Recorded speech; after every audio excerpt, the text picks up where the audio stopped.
Hello, guys. Welcome to the Delivery Room podcast. The mic is on. The room is sacred. Let's talk.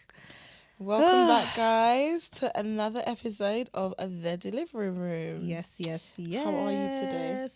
How am I today? I'm okay. How was your week at work? Busy. Yeah. It's been a very busy couple of weeks. I think it's September because I know, everyone that got everybody pregnant decided to get says- pregnant for New Year's I know. has come rushing in. Last month, I feel like September's always like one of the worst months. Yeah, it's always we so get busy. we get everyone that got pregnant in the beginning of the year, Christmas, New and then Year's, it's November as well. Valentine's. Because Valentine's babies then run through, but I feel like September's so bad. It's been Like super busy. it's in and out. I've had a couple of shifts this week with no breaks. Yeah. So Last yeah, night. yeah, Yeah, it's been super it's busy. been a super busy at work. I'm a September baby myself, and I love Are them. you? But guys, are you? Oh Excuse me. Say are you? Are you? Oh, hey. My bad. Forgive. Oh yeah, so you are one of the ones making it busybody Yes. for the rest of us. Honestly, September's a ghetto at work right It's now. I think everyone can say trenches. that it's the trenches at work. right now. It's literally running up and But down, no We're break. in October now. Yeah, so so- hopefully, well, we've only got a month if for If the November babies, the Valentine's babies, The preemies will come, yeah, and then the Valentine's babies slap us in the face. Okay. Yeah. Yeah, so today, guys, as you guys saw on our social media, we asked a couple of people to send in some birth stories. So we're going to be discussing some birth stories that we received. And yeah, Yeah. so do you want to start? Or Yeah. with Okay. So I'm yours? gonna read one of the stories we received. So it says, "Hello, ladies. I just wanted to share my birth experience with you. This story is a little bit positive compared to my first one. So I am now a mother of two, and my second birth was very different from my first. It was everything I could have imagined. I didn't really have any form of plan in place, as with my first, I had to be induced. So this time round, I was open to all options, which is always a good thing. But to my surprise, my body did it all. I started contracting and I stayed at home for as long as I could. I was at home for about 7 hours before I went into the hospital. Good woman. Once I got there, they checked me and the lady said I was 5 centimeters dilated. I was so pleased with myself, I couldn't believe it. Last time, it took me a whole day to get to 4. So to get to 5 this time round, I was shocked. The rest of my labor was pretty straightforward. I had got to move around and try different positions. My husband was so great with me. He really helped calm me down through those contractions. My baby was all in all delivered in 5 hours of being admitted. I had a small tear, which didn't take too long for the midwife to stitch, and I was able to go home 6 hours after my delivery. Well done. So, I was so shocked they let me go 6 hours after my delivery because with my first, I stayed in hospital for 2 days due to me having a temperature during my labor. Both my experiences were very, very different. But it has taught me to just be patient and trust the process. I wouldn't change any of them for anything, but I absolutely loved my second birth.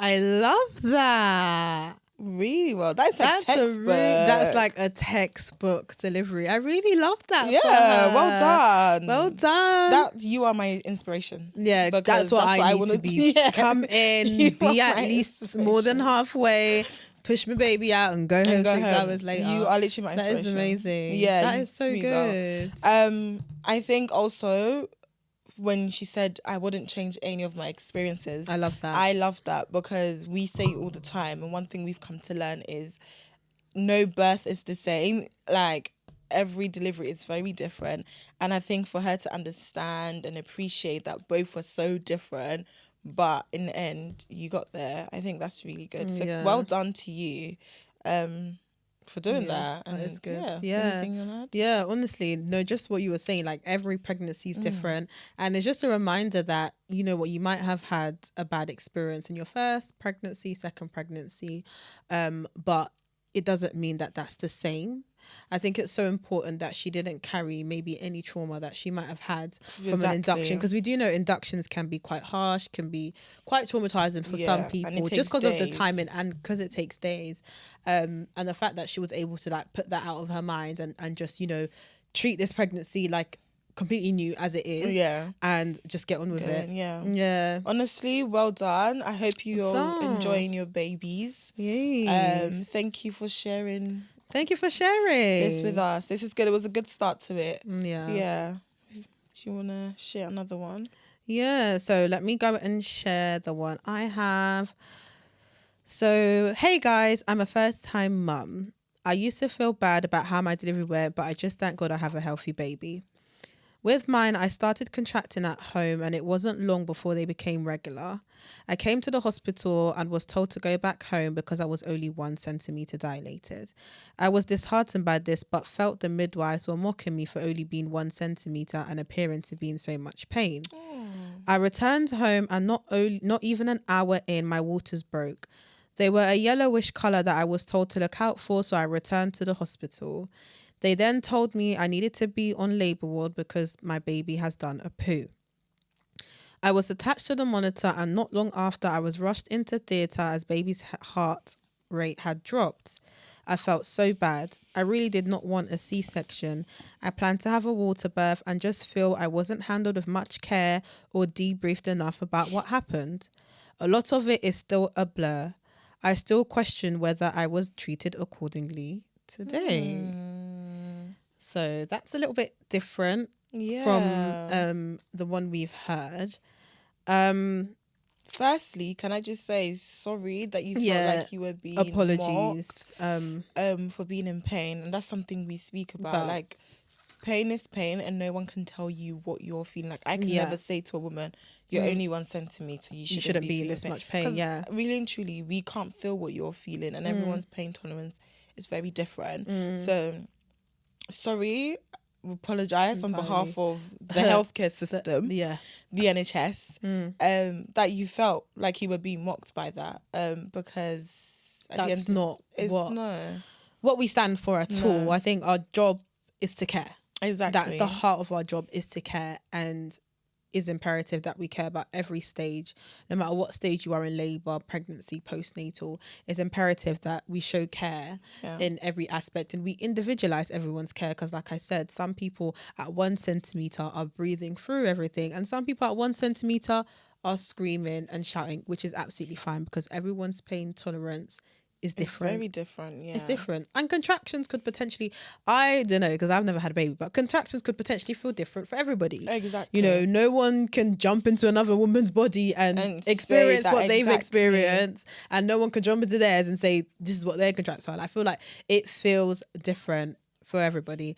I don't know about you, but I feel like everyone that I ask, they can never even describe the pain of a contraction. Yeah. So whether it's 1 centimetre or 10 centimetres, pain is pain. And you're going to be in pain. And I just want to touch on the whole being sent home. Yeah. So I feel like a lot of people are always really upset when they're sent home. Yeah. When they're 1 centimetre dilated or 2 centimetres. It's just not what you want to hear. It's not what you want to hear when you feel like you've been contracted regularly for a long time. 1 centimetre when you get to the hospital is definitely not what you want to hear, but I don't think is explained enough to women for them to understand that when we send you home, 1 is never to mock you. So I'm really sorry that you felt like that. 1 is never to mock you. Ever. 2 is never to inconvenience you, or, you know, I feel like some people, I've heard like some people say because we don't have enough space, or we just don't want to admit them, or, you know, staffing or anything like that. It's never because of that. No. The reason why we send you home is because we know that contractions stay regular and are more likely to remain when you're at home. Exactly. Because when you're at home, you're relaxed. Yeah. And relaxation allows oxytocin to work better. Mm-hmm. And also, I think white coat syndrome, I think to a certain degree we all have it. When you're in a hospital, things may not progress like you would want it because to. You're anxious. Yeah, you're anxious. Body you've got doctors around. Yeah. And also, I think another thing that people don't understand is, I would say, once you enter that hospital, there's a clock on you. Yeah. There's an imaginary clock on you for this baby Such to a good come out. point. Such a good And point. I feel like being sent home is a blessing in disguise. Yeah. Go home, do as much as you can at home. Yeah. Because once that clock starts ticking, Yeah. when you hit certain markers, there's certain things we're Intervention. looking for. And then that's when you have more intervention. Intervention. And then I feel like that's how things can escalate. Because Yeah. also we can't have you in hospital for 3 days. You've been in labor and you haven't had Yeah. a baby.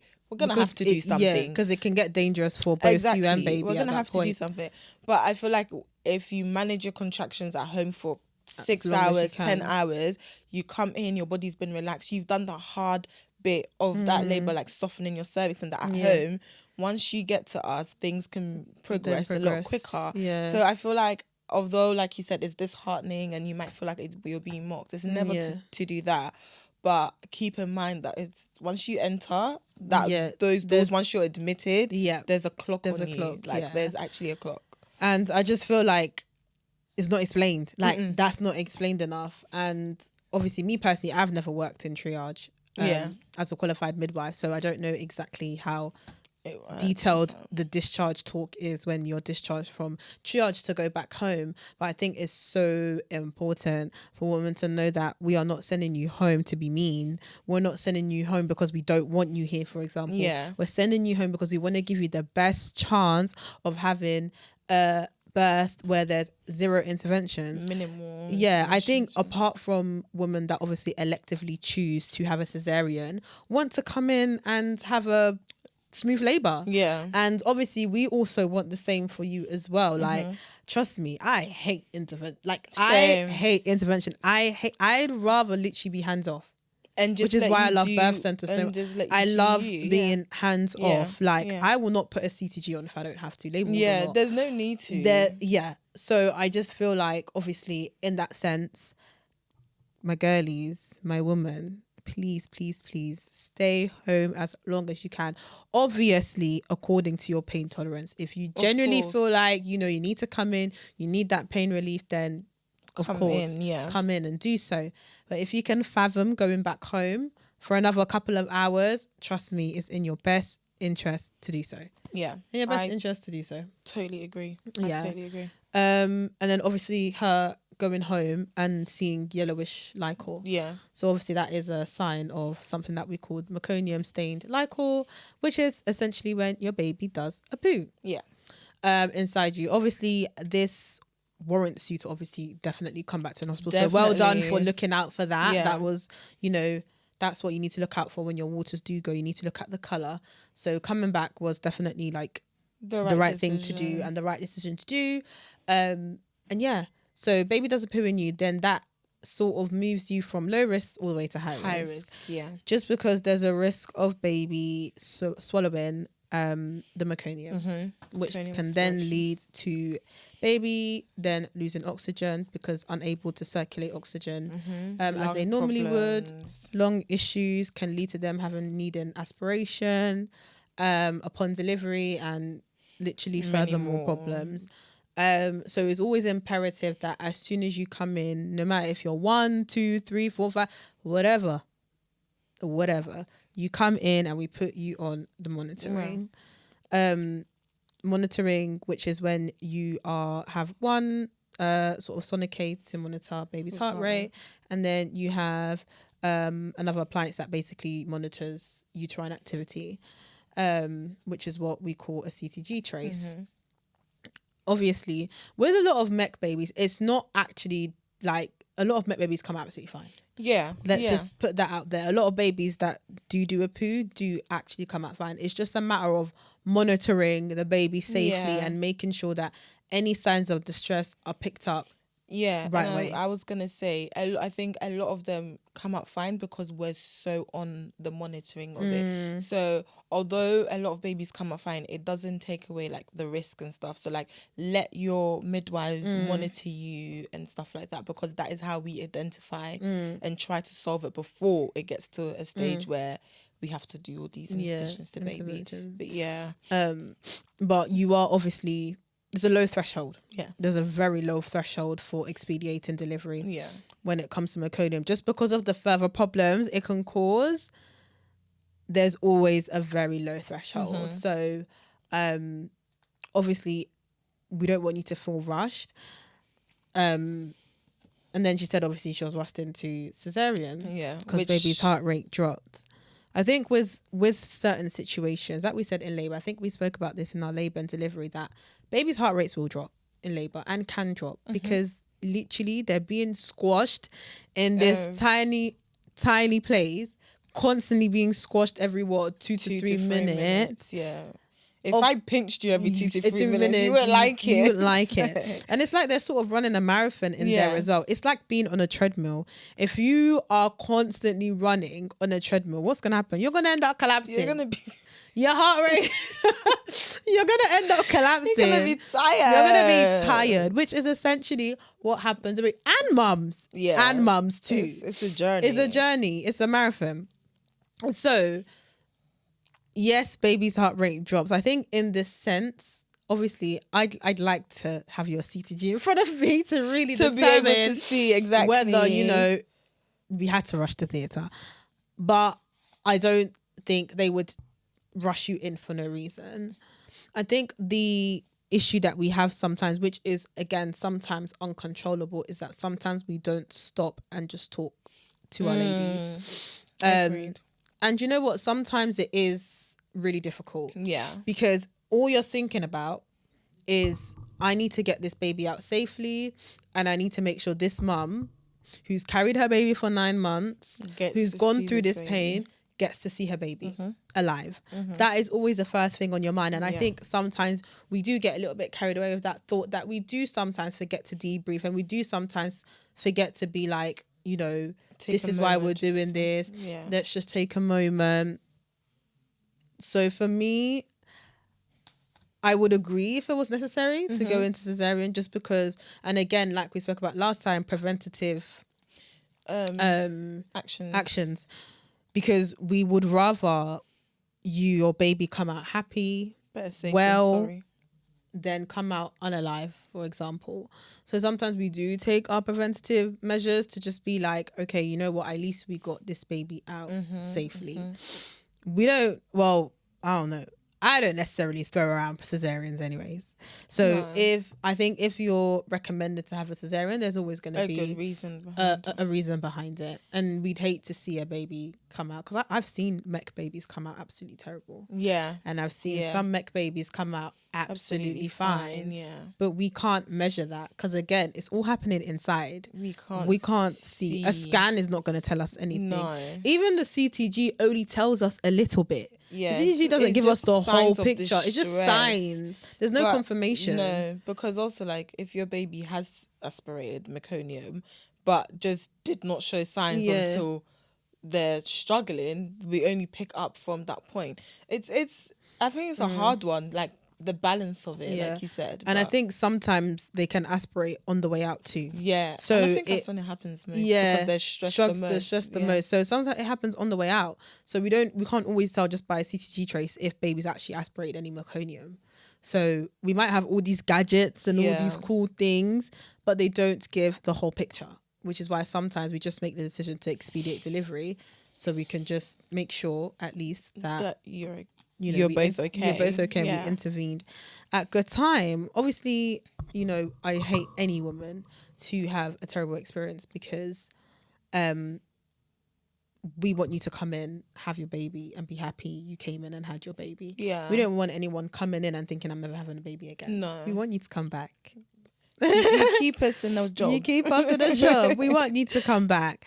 And another thing I just wanted to touch on is that I think it's important that women that do have babies do know that you can organise debrief and counselling appointments. Yes. I don't think a lot of people actually know about this. Obviously, doctors and midwives, we look after hundreds of people. And sometimes the way you might have felt, we might have not picked up on it. If we did something that might have potentially traumatize you, we don't always pick up on it. So I think it's important that women know that you can actually contact the hospital that you worked in, and you can organize a full-on meeting. You can even have it with the professionals that were actually involved into your care. I've had one before. One before. Yeah, I've had, and it was a meconium aspiration. Oh. Actually, Oh my how God. surprisingly, Yeah, I how was gonna say, how convenient. convenient. It actually was. And the woman, she just wanted to know what happened because everything happened so So quickly. fast. So Yeah. she had the midwife in there, she had the consultant in there, the reg, the SH, everyone, the midwife in charge, everybody was in that meeting. And you can express your concerns and you can answer any question. Sometimes when you do know answers, it helps. Yeah. It helps. It Yeah. helps It just helps to make sense to of make sense something of things, sometimes. Yeah. and it helps you understand what happened. And maybe next time when you do come back for another baby, you have a better of understanding of what can why happen. Yeah. something may be going a certain way. Yeah. But yeah. But thank you for that story. Yeah, honestly, Very thank enlightening. you. And I do hope you understand your experience, and I know how it can be disheartening, but I do hope hopefully you've had someone debrief you Yeah. or talk you through why things were done, because sometimes, like Claudia said, things are moving 100 miles per hour, Especially in an emergency. but we appreciate you sharing your story with us. Yeah, we do another one. I have another one. So this one is a little bit long, but I think it's quite detailed. Okay, so hey ladies, just to say I'm currently really enjoying this podcast. Yay! You. Thank you for watching. So my birth story. Where do I begin? I was 39 weeks and a few days. And I started to notice that my baby was moving a little bit less than usual. I wasn't really panicking yet, but something did feel a bit uneasy. At my antenatal checks, they agreed to monitor me, but I hadn't had any contractions or anything yet. The midwife did say maybe my labor was imminent. By mid-morning, I started contracting. They were very mild at first, just like a dull cramp, but they got stronger and sharper. I went into the hospital and they admitted me. The midwife put me on something called a CTG monitor, and told me that it would check my baby's heart rate, which is what they do. And you just said it as well, actually. Yeah. And the contractions, yeah. Yeah. I was in labor for some hours, but nothing much was happening. I wasn't really dilating. They decided to break my waters to try help things move along. Once they broke my waters, the contractions felt a lot more intense, but they kept telling me it wasn't regular enough or strong enough. They offered me a drip to help speed up my contractions. At the point, I didn't really understand. However, I just wanted what was best for my baby and what was going to get my baby out fastest. So they started the drip. During the contraction, I saw on the monitor that the heart rate had dropped to like low 100s. I felt a little bit of a panic, but I wasn't sure what it meant because the midwife seemed fine. Then it came up, but then it kept doing that. So the midwife was explaining to me that my baby's heart rate sometimes drops with the contractions. I was very anxious. So I was asking loads and loads of questions, but she was really nice and explained everything to me. Hours has passed and I felt really, really exhausted emotionally and mentally. I kept asking questions. The midwife was trying to explain things to me, but I wasn't processing it enough. She examined me and I was about 6 centimeters, but I had been 6 centimeters before that. Oh. So my heart was a little bit broken.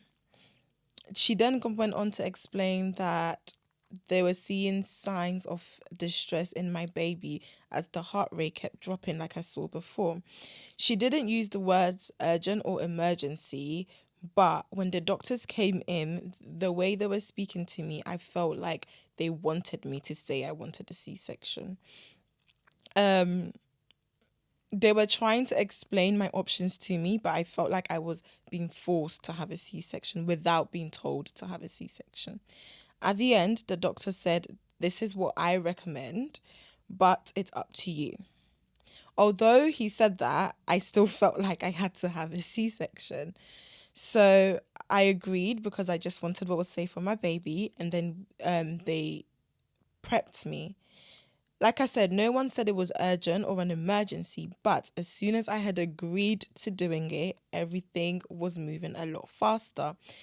Everyone was saying it was an emergency C-section. I had loads of people rushing in, doing loads of different things to me at the same time. I felt really overwhelmed. I wasn't sure what was happening. I was trying to have a faith and just get through it. Okay. We eventually got there. We had a C-section, and they gave my baby came out, and they checked my baby and gave it to my partner. I remember feeling relieved that my baby was okay, but the whole situation felt a little bit unsettling to me. At the end of the day, my baby was fine. I wasn't in any pain for the C-section, and I have recovered fairly well since. However, it was a bit of a blur, and I did feel a little bit coerced into that decision. I hate when women feel coerced. Honestly, that is. Um, I know. I can't explain it how like bad I feel every time I hear about an experience that wasn't necessarily a good one. Like I do, it this pains one, me. yeah, Like I know some women probably think we don't care, but we do. but we do. Honestly, it Especially really knowing does. what you want, What like you your want, plan yeah. beforehand. Like I always say that I always do try my best, like to ask my ladies what they want, and I always try and go with the birth plan and accommodate what they want. Mm-hmm. But it's difficult when things out of your control do happen, like not progressing in labor. Yeah. I feel like that though it's hard to describe like what is not progressing. Yeah. And so I just, in this case, she was 6 centimeters twice, it seems. And I guess that just means the cervix wasn't dilating like we would want. Yeah. And it can be due to a number of different things. Sometimes it's the position your baby's in. Something as little as like your baby turning their head a little bit can make it harder. Yeah. If the head's not well applied to the cervix, it is, there's not enough pressure to then help that cervix dilate. Yeah. And I think one thing I want to say is, don't feel like, I hear this a lot. I hear loads of women say, but why did my body not do it? Why is my body failing me? Like, I don't think any woman should feel like that at all. Again, going based off this as well, I think it's a combination of the baby's heart rate. Like, baby wasn't coping so well with the labor, and it's a thing of not wanting to stress the baby more, because the more dilated you are, the more intense things become, and then as they're moving through the birth canal, that's even more intense. So I think it's just a mixture of their positions and stuff. I don't think you should ever feel like it was you, like you weren't dilating and stuff, because I hear that a lot with like women I've looked after and in similar situations. But yeah, and I'm also, well, partially in this job, a big believer of everything happens for a reason. I do think that sometimes if your cervix isn't dilating, there's obviously a reason why your cervix isn't dilating, and sometimes the best way is to just deliver by cesarean, because there's obviously a reason. Like you said, there could be so many reasons. You know, sometimes babies do turn when they're in terrible positions. And sometimes they don't. Sometimes your cervix could be edematous, which is basically swelling of the cervix. That won't help either. No. Sometimes your baby's big. So sometimes your baby's too big for you. And that's just the reason why the cervix won't dilate and your baby won't come down. And sometimes you find this out fully dilated. It's not always at before 10 centimeters. Sometimes before you're even 10 centimeters, they find out that, actually this baby's actually not going to fit past the canal. And that's the only time we can actually identify that. Because if you're progressing, fine, we're just like, okay, carry on. And then it gets to, all right, 10 centimeters when you feel to push, and then there's literally no descent. And then you're just like, oh, okay. I actually had that recently as well. Yeah. And sometimes your baby's head gets a bit swollen because it's literally on this ring. In a cone shape. And sometimes a tiny bit of their head swells up and fits through and then stops the rest of it from coming down. So, like I said, I just think sometimes everything, it happens for a reason. I think sometimes when your labor isn't progressing, something's happens for a reason. And I think just to take from the one I read out and you read out in terms of cesareans, I think there's always such a negative connotation around cesarean. I think I've even heard some people say, oh, if you had a cesarean, you didn't really give birth. Hey, don't No. take away from someone's experience. Every birth is a birth. Cesarean, vaginal, forceps, ventouse, whatever it was, you gave birth. And as long as a human comes from your body, you've done it. And I think it also comes just from like women in general, like society, just how did you give birth? Why does it matter? Why does it matter how someone gave it? Stop asking people. Literally, stop asking. If people are not sharing with you how they gave birth, it's not such an important. Stop asking. Stop asking women how they gave birth. It's the same thing as stop asking women why they're not getting pregnant, or stop asking women when are they having a baby. Stop asking women how they gave birth, okay? The baby's happy. If someone's not voluntarily sharing with you, just mind your business. Please mind your business. Mind your own tummy. Mind your own birth story. If people are not comfortable sharing, stop it. I think it increases that stigma of cesarean is such a bad thing. When no, do you know what? Mate, they cut through various layers of it. Do you know how strong you have to be to go for a cesarean? And the recovery is difficult. Same way vaginal birth. Okay, recovery is probably a little bit easier, but the duration of labor and actually giving birth is difficult. And then you have cesarean, which might be quick, but the recovery can be weeks and months. Okay, so whatever route you go down, you gave birth regardless. I think we need to remove that connotation of 100%. Having a cesarean. If you're pregnant and if there's baby, you gave birth. 1 + 1 is literally two. Stop asking. Literally stop None asking. of your business. And we obviously, like I said, we have women that choose to have cesarean, which and is there's nothing wrong with that. That's their choice. If they want to give birth by cesarean, that's absolutely fine. And then we do get women who don't plan to have a cesarean and do have one. Like we said, we don't just chuck cesareans out of nowhere. If we offer you or we suggest a cesarean, is because we are trying to prevent. There's an indication for it, and I think you always have a choice. 100%.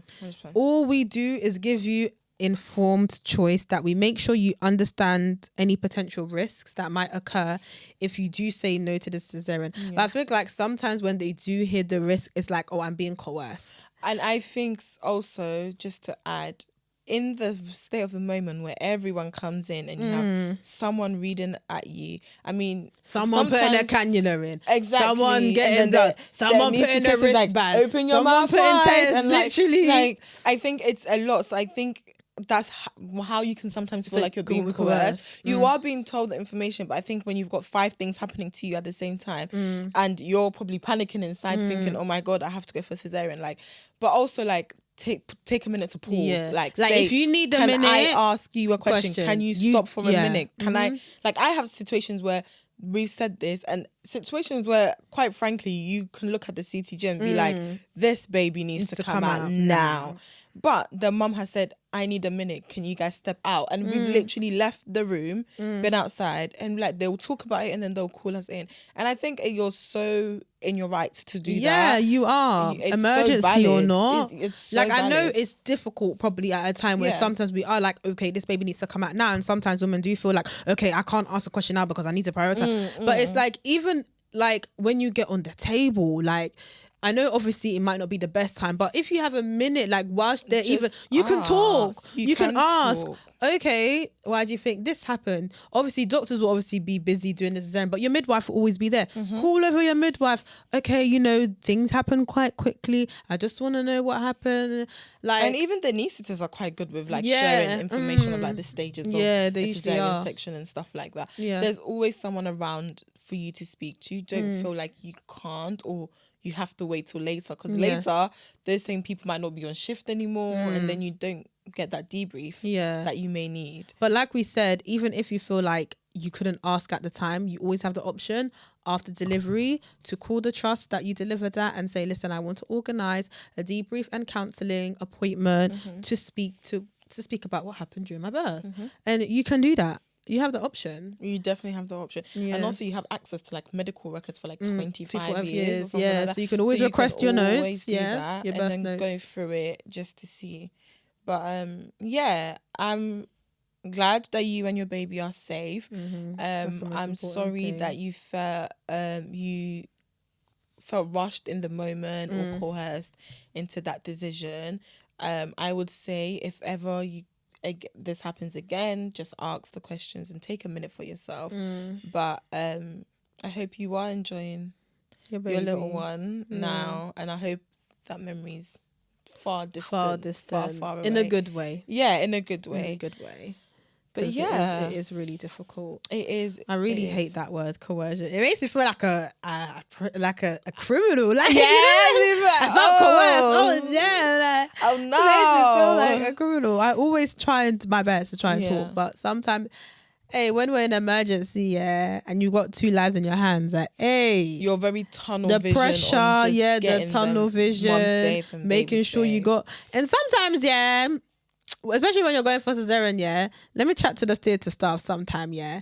Sometimes the theatre staff, okay, the pressure. Oh my You're doing goodness. Has she got candida? Has she got this? It's like, It's the Haitian rig. me, You know when you're just like, me let me breathe. a minute. Let me breathe. Okay, give me a minute, and then by the time you get into theatre and you're trying to log in, catheter ready. Can it consent? What's this? What's where's the consent? And I'm like, breathe. We're gonna get a Can baby you out. just give me Please. a second? Take time with us. Yeah. Like, take time, please. I had my run-ins with the true. theatre staff. Like, Ah. damn, huh? They have you doing that, like just you will just finish one thing now, this and that and that, and it's too much. And It's too sometimes much. in the midst of that, I do forget, like, to, you know, maybe go to someone and be like, Touch you in back okay? with You the know, yeah, lady like and connect be back like, with yeah, a lady and just be yeah. like, you okay? You okay? Because I'm just so concerned about getting everything right.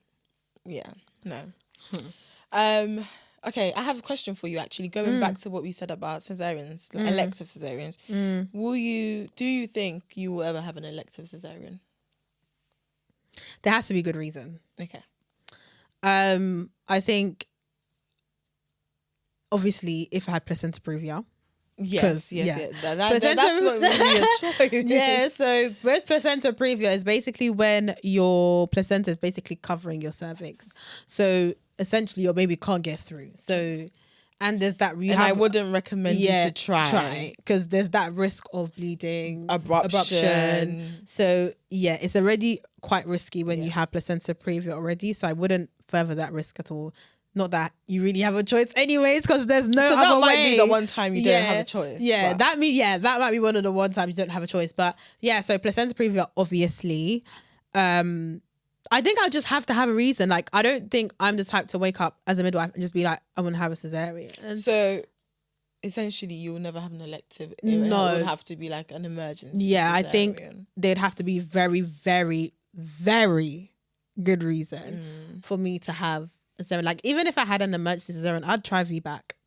Yeah. I would actually try a VBAC. I've seen loads of beautiful Yeah, VBACs. I would try a VBAC. A VBAC is vaginal birth after cesarean. So VBAC. Yeah. And yeah, it just means trying to have a vaginal delivery. birth after cesarean, Yeah. which And- a lot of women are very successful at. Yeah, and I think just the risk of that is just that there's scar tenderness and your Yeah. scar reopening and stuff like that. Yeah. But I've not seen that happen. I've not seen it in either. the whole time I've been working. Never seen that. Yeah, so I would try for a VBAC, but I wouldn't have. I don't know. I wouldn't just wake up. Like, there'd have to be a very good reason. What if they were like your baby was on the 100th centile? Okay, yeah, that one. Okay, that one. I would pick. Okay, let me just say, I'd pick a cesarean over a 3rd or 4th degree tear. Let me just say that. Amen So to if that. my baby was LGA, depending on what centile it was sitting on, if it was sitting on further to the 100th, don't even bother inducing me. Just get me on the LGA is table. large for gestational age. I ain't doing it. I always said that as well. I ain't doing it Because you I've can pay seen me. some stuff, child. Them I've 3rd and seen- 4th degree tears are not pretty. No, and it when they can leave happen you- and after it happens. Okay, so LGA, that's where you'd get me. And that's what I've always That's thought. where you'd get me. I've always thought if I'm chubby, so if my child takes after me, hey, I've got some issues here. So I'm like, if you are on like 98, 99, 100% and your head is big, Forget maybe Forget it. just get me ready What for about that breach? table. Would you go for elective? Is I breach? would try for a Same. breach, but That's what I was gonna say. I don't. I would see how if I'm not going into labor on my own, I wouldn't. If I was going into labor on my own, no, if I was going into labor, I would try. If I saw that I was going post dates and I wasn't going to labor, then I'd you go would. for an elective. I think I'd still try. I would. I don't know if I'd be induced with breach. I think I would. I wouldn't do. But I don't know if I would do think footling breach. for breach alone, like the breach reason alone, I just think if my baby's not coming, then that's a sign. What if That's a what if my sign. baby's just stubborn? No, yeah, I'm then joking, we I'm can get it joking. out this way. No, Okay, yeah. because I think if bum is down, I would go for it. I just think footling breach is the one that I would be footling like, breach okay, isn't no, even recommended because so I don't want to risk that for my child. I don't want no head entrapment. And I've seen footling breach deliveries, but not full term. Yeah, previous. And it's not. It's not pretty. It's not. Yeah, and and the one that I saw was the bereavement, and it took ages. And by the time the head was delivered, the legs were like. I'll say this without saying it, but like so I was just like, no, footling breach definitely would never do. But yeah, before the bum first, I would try. I would try. Me, girl, because I would not be trying that. But if they said my baby was LGA, that's me. I'm like, no. Would you go for an elective? Yeah, LGA. Oh yeah. No, like in general, like just. I think I'm more open to it than you are. Yeah. LGA is definitely yes, but I think if I had a series of reasons, I'm a panicker, and I also like to kind of know what's gonna happen. And labor is the unknown. So I think if there's loads of factors involved, for my anxiety, I would just probably go for an elective. But touching wood, I will just do a vaginal delivery and nothing goes wrong. And obviously an elective cesarean is always better than an emergency. Yeah, everything's exactly. nice and controlled. You know what is happening. You know what's happening. There's that time for them to actually explain. And I think that's the nice element to an elective is that I go in today, the 1st. I know I'm going to have my baby on the 1st. I know what's going to happen. Play your music. And it's kind of a controlled environment. Everyone knows what's happening. No one's rushing. And I think that's just the nice side of it. Yeah, I think I would. Speaking of cesareans, there's this new thing. I don't know if you've heard of it, but I've seen it on quite a small few people's birth plans, and I've also seen it on TikTok, of course, because that place. TikTok is faster than that Beyonce's TikTok internet. place of a natural cesarean. Have you heard of this? I think I've come across it. Essentially, from what I can gather, it's like, so basically when baby comes out, they basically say to like allow the baby to sort of like come out on its own. Dim the lights, you know. Dim the lights. Yeah. So that one. Yeah. So please keep the lights on for my cesarean thing. Yeah, because this is what I was saying when we was even talking about birth plans, that some of them can be a bit like unrealistic. Because we're in theatres, they're sharp objects. Like, if you're having doctors a need to cesarean, see your organs, baby girl. They need to much. see what they're doing. Essentially, we need to see what condition, color, tone your baby's. If the lights are dimmed, do not dim the lights for my cesarean. How can we do that? Please turn it on. How can we do that? But even have a backup generator because that's what I'm saying. So there's this seen, new thing of natural cesareans, and I'm just not in agreement with it. No, I'm sorry. I think I agree with certain elements of it in part of just letting the baby come out. I have seen that. Yeah, that in a cesarean. Electives though, they do that a lot in our trust. Yeah, not they in do that a lot. emergency. It's never just like let's get the yank like, the baby it's always out. Nice and slow. They literally just take the baby out a little bit and then they kind of let the baby come out on its own. They put the drape down and everything.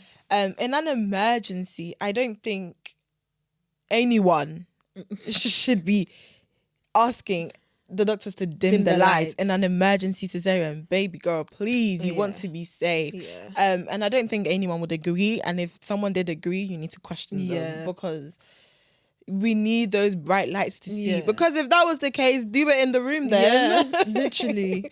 Quite literally. No, but yeah, no. Yeah. No. Whoever TikTok be just coming I up don't with know, stuff, TikTok be man. creating Come the on, most- y'all. Like just be making up anything. Y'all like, just be saying anything. Y'all just be on that saying app. anything. Y'all just be Don't saying do that. anything. And an emergency. Mm. That is wild. But no, yeah. That is wild. Do you want to do one more birth story? Or those three have been really good, and I think they've been very different. Yeah. The first one was like the dream birth that you would want at home going in, so that was really nice. And then we've had 2 cesareans. We have like 2 cesareans, which is kind of a nice mix.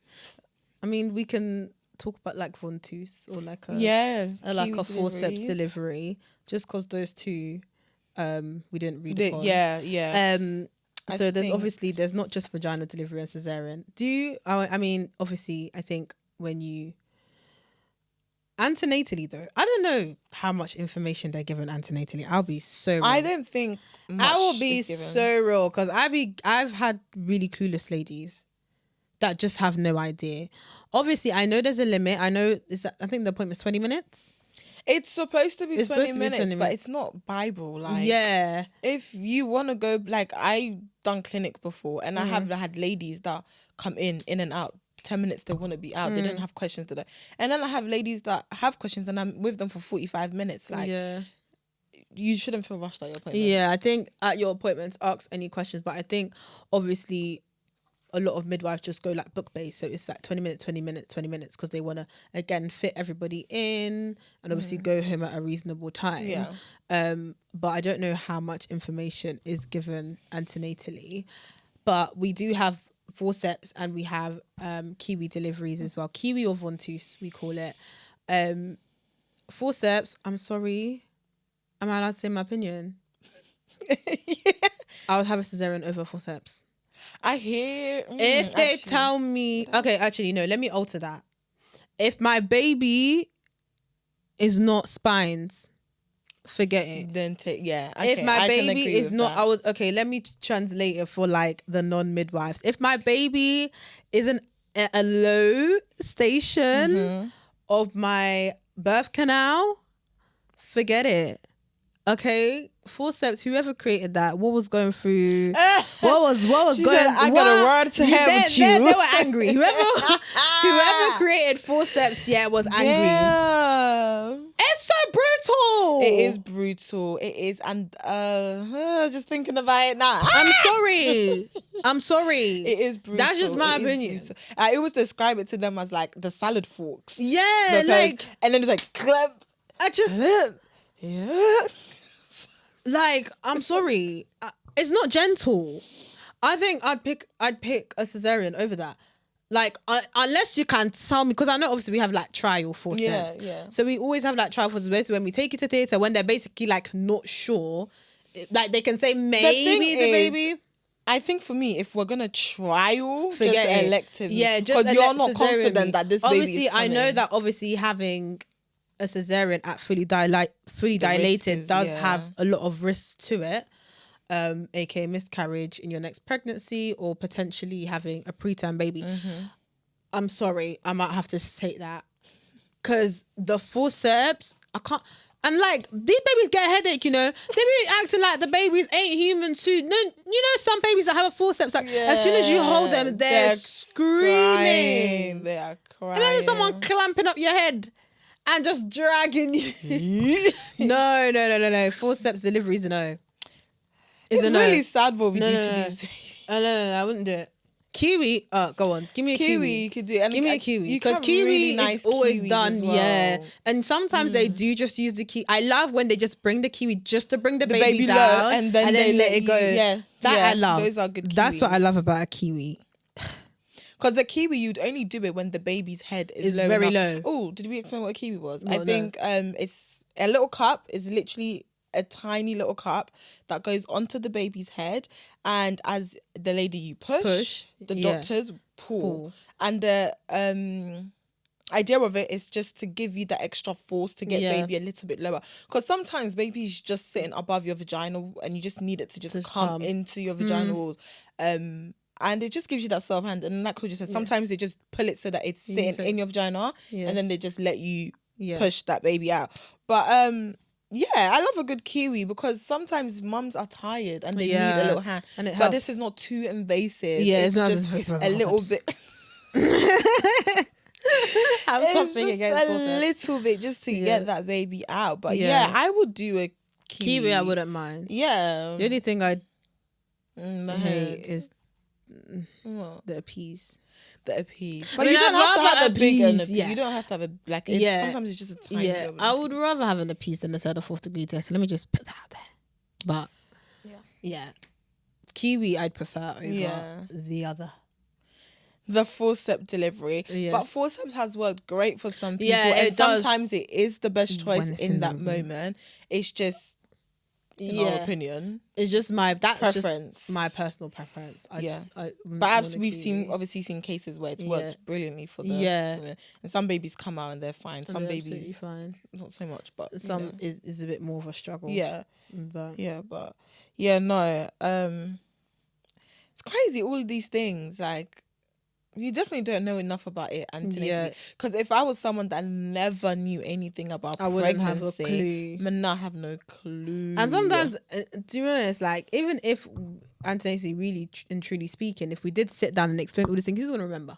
Unless you're sitting there and writing it all down, a lot of the time you're not going to remember all these things, and it's almost impossible to sit down and explain everything because, like we said, labor's so unpredictable. So it's almost impossible to sit down and actually explain because some things you don't even think of until it actually happens. Yeah, and then you're like, okay, this is going to happen. But when you're just talking to someone that's pregnant and thinking, and also you don't want to scare them. Exactly. And because also you don't want to scare them. When you know too much as well, you're too anxious and.